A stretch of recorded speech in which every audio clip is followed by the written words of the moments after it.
In today's video, I'm going to teach you how to take video screenshots in CapCut. To get started, open your CapCut project. You'll want to make sure you're already inside the project where your video is being edited, so you can access the exact frame you want to capture. This is important because the screenshot will come directly from the video preview in your current edit. Next, confirm that your video has already been imported and added to the timeline. If you're working with more than one clip, take a moment to click on the specific video you want to capture screenshots from. This helps CapCut know which clip you're focusing on, especially if your timeline contains multiple layers or several separate video segments. It's a good habit to double check this before moving on so you don't accidentally export from the wrong clip. Once that's ready, go to the preview window and look toward the top right corner. There you'll find the hamburger menu icon. Click on that icon to open the drop-down menu. From the available options, select the screenshot or frame export option shown there.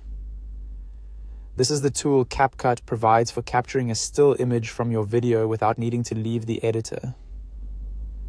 After you click it, a small window will appear. In this window, you can configure your export settings. This usually includes choosing the file name, selecting where the image will be saved, setting the resolution, and picking the file format.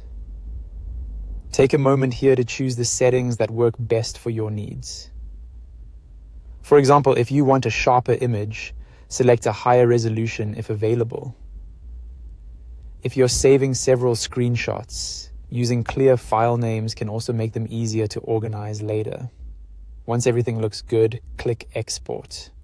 CapCut will then save the screenshot based on the settings you selected. Depending on your computer and export settings, this should only take a moment. And that's it. You've successfully taken a video screenshot in CapCut. If you need more than one screenshot, you can repeat the same process at different points in your video by moving to a new frame and exporting again.